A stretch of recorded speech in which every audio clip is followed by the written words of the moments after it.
like to introduce to you Ms. Eliana Kent. Ellie was the Gamma Zeta Secretary for the 2019-2020 school year and VP for the 2020-2021 school year. She graduated from TCNJ with her bachelor's in elementary education and history, and now is in her third year of teaching first grade. She is honored to be back at TCNJ speaking to the new inductees. And in the words of our advisor, Dr. A, Ellie is the most awesomest person and super duper teacher. So I would now like to turn it over to her so she can share a few words for her time at TCNJ and her teaching thus far.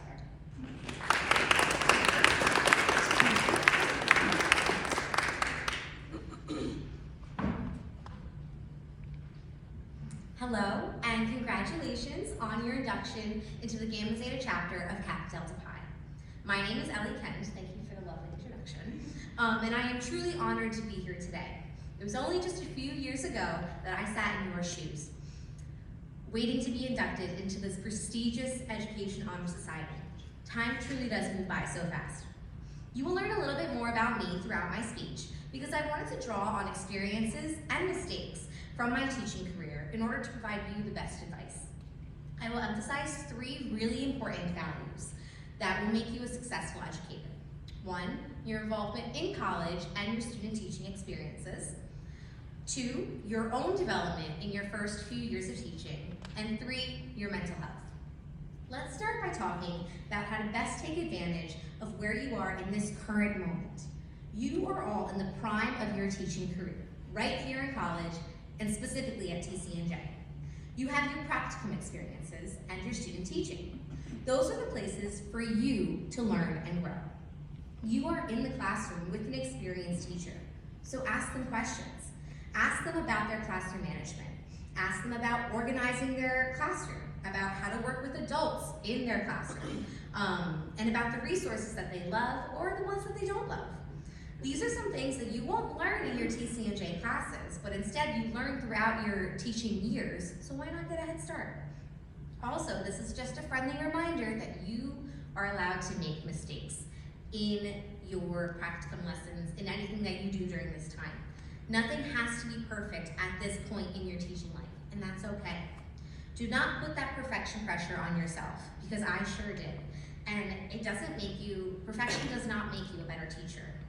In order to become a better teacher, you learn from your mistakes. You ask your cooperating teacher, how could I have better approached this lesson?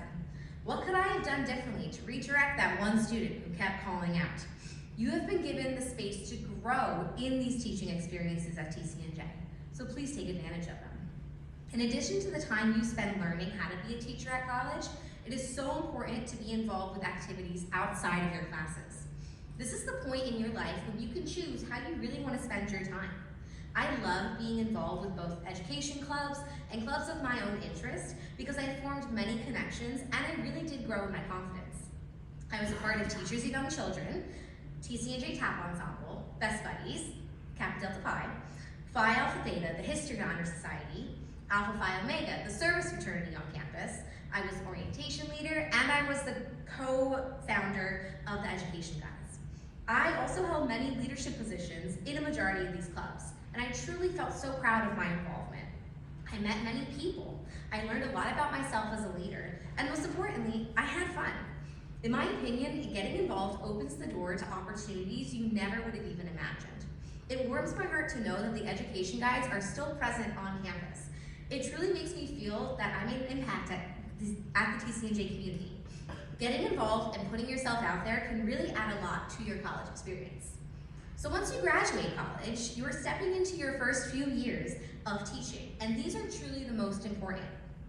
You are fresh into the job. You have new ideas and you are full of energy. You only get the opportunity to be a new teacher once.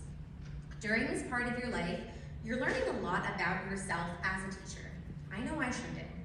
When I graduated, I had my virtual student teaching experience, and even though that was different, I still felt ready to enter my first year. However, my first year teaching wasn't what I expected. I had 2 maternity leave positions in 2 different districts. But I learned a lot of different things about myself and my teaching at each school. I was only at this first school until the beginning of February, but I learned a lot from my first grade students. I truly didn't know how to best approach classroom management because my classroom management was just mute and unmute. But my students were really patient with me, and since they were virtual the year before, I think they were just excited to be in the classroom. One of my students even suggested something that I still use to this day. He said, "Miss Kent, we can show you that we're ready with a pencil thumbs up." So you put a pencil and you have a thumbs up. And I thought that was genius. So my students today, they're doing a pencil thumbs up. They're doing a expo marker thumbs up. They're doing a highlighter thumbs up. They're doing a glue stick thumbs up. It's anything that I can think of. Then it gets them ready for the lesson. Anyway, from that school, I really learned to lean on the support and ideas from my own students. I started my next job in the middle of February and was there until the end of the school year. And in all honesty, that was hard. I came into a classroom where the students were used to a different teacher, and then they had to adapt to my style of teaching, yet I still really didn't know who I was as a teacher, and I didn't feel confident.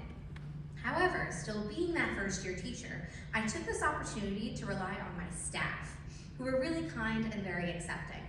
They gave me resources. They even came into my classroom to teach me, to teach the students, so I could watch the management of the classroom, and then I could also learn the curriculum. It was because of the support of the people at that school that I made it to the end of the year. Now, I'm at a school where I can really see myself staying for a long time. I want to make my mark at that school like I believe I did at TCNJ. It took me time to get to that point, but it was because of my previous experiences where I needed that time to develop my teaching style so that I could go into this new job with more confidence. Of course, I'm still learning each and every day, both from my students and from my staff. But I do have a better understanding of what I can bring into the classroom and into the school environment. Throughout your beginning years as a teacher is when your confidence can truly develop and when you can really grow as a teacher. So your experiences in college and your first few years of teaching are really important while on the path towards becoming a successful educator. But in all honesty, you won't have that success unless you prioritize your mental health. This is the last point that I will speak to you about today. There was a time during college and during my first year of teaching where I put my mental health to the side, and that's when I really struggled. In my junior year of college, I thought everything, my lessons, my class assignments, my interactions with my cooperating teacher, my interactions with my professor, I thought they all had to be perfect. And I put that perfection pressure on myself. And it really hurt me mentally because all I thought about all the time was school. And I became so exhausted that I just wanted to curl up into my bed and not do anything. And that means I never really did anything for myself. I then felt this way again during my second job, my mid-year maternity leave position. And I never stopped working during that time, even when the school day was over.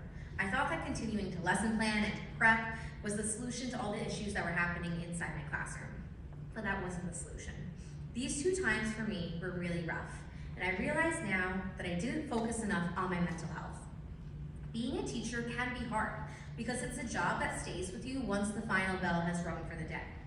And I have learned that you need to find the balance between your job and your life in a way that works best for you.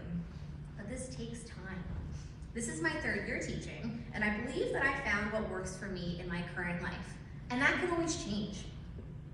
I do choose to stay late after school, but by doing that, I make sure that I'm prepared for the next morning so that I'm not rushed in the next morning. But I do come a little bit early in the morning because that's where I can best focus and do the jobs that take more mental energy. But I do make sure not to bring any work home during the week.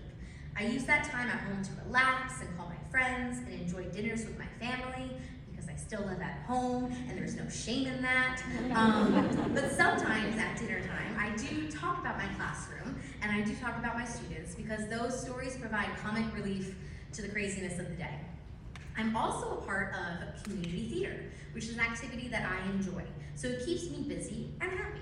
Doing something for yourself outside of school, like yoga, running, crocheting, exercise classes, community theater, gives you a sense of purpose and enjoyment after that long day. Also, I do choose to lesson plan on the weekends, but that's okay with me. I've accepted that because I still make sure that I want to spend time with my friends or watch movies or go on walks or at least do something so that my whole weekend isn't school focused. Your mental health is very important, but it's different for everyone. You might have to go through some struggles in order to figure out specific ways to best take care of you. But once you find that routine that works for you, it's the best feeling in the world. Overall, taking advantage of your opportunities in college, growing in your confidence in your first few years of teaching, and prioritizing your mental health will help put you on the path to being a successful educator. Lean on the people that you're sitting next to right now, because those will be your future colleagues as you go through this journey of teaching. From the bottom of my heart, thank you for giving me the time to speak today, to all of you amazing future educators, and congratulations once again, and welcome to Kappa Delta Pi.